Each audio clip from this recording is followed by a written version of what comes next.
Oke, bismillahirrahmanirrahim. Assalamualaikum warahmatullahi wabarakatuh. Bertemu lagi dengan saya, Arif Setiawan. Kali ini kita akan melanjutkan materi perkembangan software basis data. Di sini ada standalone, database diakses pada komputer personal, misalnya Microsoft Access, Workspace, DBase, dan lain-lain. Ini dulu, zaman saya kuliah S1 ya, menggunakan ini, Workspace, DBase. Kalau Microsoft Access sekarang Anda masih dapat ya untuk komputer dasar. Ini satu paket, biasanya ada Microsoft Word, Microsoft Excel, PowerPoint, Access. Terus yang kedua, server database diakses oleh jaringan komputer, misalnya Oracle, IBM, Microsoft SQL Server, MySQL, Sysbase, Interbase, Paradox, Postgre. Yang pasti Anda dapat Microsoft SQL Server dan MySQL ya. Sekarang diminta untuk lebih memperdalam Microsoft SQL Server karena di Prodi SI itu ada program baru yaitu lulus dengan 2 gelar. Escom MTA. MTA itu gelar dari Microsoft di mana itu ujiannya itu full menggunakan Microsoft SQL Server. Ya, jadi ketika kuliah ada baiknya Anda memperdalam ini Microsoft SQL Server karena ketika nanti Anda tes MTA, insya Allah sudah terbiasa dengan SQL Server. Ya, jadi dua ini diperkuat, SQL Server dan MySQL. Next. Membangun bank data atau data warehouse. Di sini dicontohkan implementasi eGov atau e-government berbasis IT diarahkan untuk membangun bank data atau data warehouse yang didukung oleh ACE, Executive Information System, dan informasi pendukung pengambil kebijakan secara cepat dan tepat. Nah, kalau ini apa? Ini DSS, ya, Decision Support System. Melalui pengintegrasian data atau informasi dari seluruh instansi di lingkungan Pemkab Kabupaten Kudus. Nah, ini contoh skema bank data di Pemkab, ya, sangat luas. Satu sub ini bisa diangkat untuk skripsi mahasiswa. Satu sub ini bisa diangkat untuk skripsi mahasiswa. Ya, bisa jadi berapa mahasiswa ini terlibat. Ya, biasanya SI ketika PKL dan skripsi menyebar mahasiswanya ke perusahaan-perusahaan. Tujuannya apa? Tujuannya seperti ini. Ya, misal bagian hukum dan ortal ini dipegang satu mahasiswa, bagian pengembangan dipegang satu mahasiswa, bagian protokol dipegang satu mahasiswa. Kalau ini diintegrasikan, kita bisa menyusun data warehouse untuk Pemkab Kudus. Ya. Next, membangun aplikasi operasional instansi. Ya, di sini ada SIM, Sekretariat Kota, Sistem Informasi Manajemen Sekretariat Kota. Di sini ada Ortal, ada otonomi daerah, ya, ada asisten ketataprajaraan, ada pemerintah. Ini satu subsistem. Di sini ada aplikasi administrasi, satu subsistem. Di dalamnya ada administrasi umum, ada perlengkapan, ada asistensi administrasi, ada keuangan. Terus di sini ada aplikasi ekonomi dan pembangunan, ini juga termasuk subsistem. Terus ada aplikasi pembinaan hukum dan sosial, ini juga subsistem. Ya. Kalau kita mau membangun aplikasi instansi untuk pemerintah kabupaten, ya, ini harus terintegrasi semua. Dan ini tidak bisa dikerjain sendirian, ini harus tim. Ya.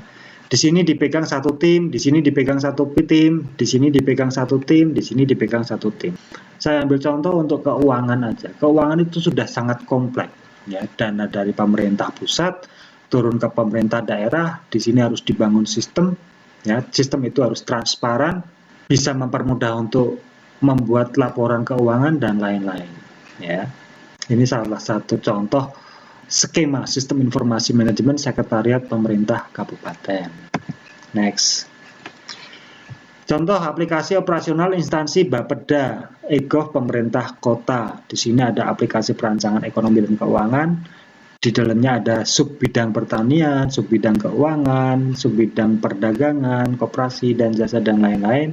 Di sini ada aplikasi perencanaan SDM dan sosial budaya. Di sini ada aplikasi sekretariat, di sini ada aplikasi sarana dan prasarana, di sini ada aplikasi Renbank dan Rentek. Jadi ketika Anda nanti sudah semester 6, semester 7, semester 8, bersiap-siaplah untuk PKL dan skripsi di instansi-instansi seperti ini. Tujuannya kenapa? Agar Anda bisa tahu dunia luar IT-nya itu seperti apa, ya. Agar Anda bisa membedakan ilmu di kampus dan ilmu di dunia kerja itu seperti apa. Nah, itu kesempatannya di PKL, ya. PKL Anda masuk ke perusahaan selama kurang lebih 1,5 sampai 2 bulan. Di situ Anda research, ya, menganalisa data. Anda angkat satu masalah, Anda presentasikan di kampus. Setelah itu Anda lanjut ke skripsi. Skripsi juga Anda terjun ke perusahaan karena data-data yang diambil itu data dari perusahaan. Ya. Next, jenis aplikasi eGov. Nah, ini jenis-jenisnya ada e-sport, ya, tentang olahraga, ada e-commerce. E-commerce ini tentang penjualan online, ada e-learning. E-learning ini tentang belajar online atau kuliah online. E-service, e-library, perpustakaan online, dan e-election. Internet dan intranet. Di sini internet ada unit pelayanan masyarakat terpadu, ada sistem informasi potensi daerah, ada sistem informasi investasi, dan lain-lain. Sedangkan intranet itu sistem jaringan yang hanya bisa diakses di lokal area tertentu atau di instansi itu sendiri. Ya, di sini ada contoh-contoh SIM, sistem informasi manajemen kepegawaian terpadu, sistem informasi manajemen perencanaan, sistem informasi monitoring dan pengawasan proyek, dan lain-lain. Bisa Anda baca sendiri di slide-nya, Anda bisa download di web, ya. Nah, ini contoh akses layanan ke UP2T. UP2T itu pelayanan dan perizinan terpadu. Bisa dilakukan menggunakan warnet, itu dulu, ini dulu ya. Kalau sekarang bisa menggunakan gadget. Posisi Anda di sini, ya, posisi Anda di sini. Di sini ada jaringan terdistribusi. Ya, di sini ada provinsi, ada pemerintah kabupaten atau pemerintah kota, di sini ada kecamatan, di sini ada layanan unit, ya. Bisa akses langsung via telepon atau bisa menggunakan sistem. Sistem ini bisa digunakan untuk mengakses data di pemerintah kota, di pemerintah kecamatan, atau di pemerintah provinsi. Ini menggunakan konsep database terdistribusi, ya. Oke, sekian dulu kuliah dari saya membahas mengenai database manajemen sistem terdistribusi. Semoga bermanfaat. Semoga ada diskusi di sini. Silahkan Anda komen di bawah. Untuk absensi online, silahkan Anda komen di bawah. Tetap terus jaga kesehatan. Jangan kemana-mana, di rumah aja, belajar di rumah aja. Semoga kita terhindar dari virus corona. Oke, kuliah saya tutup. Billahi taufik wal hidayah. Wassalamualaikum warahmatullahi wabarakatuh.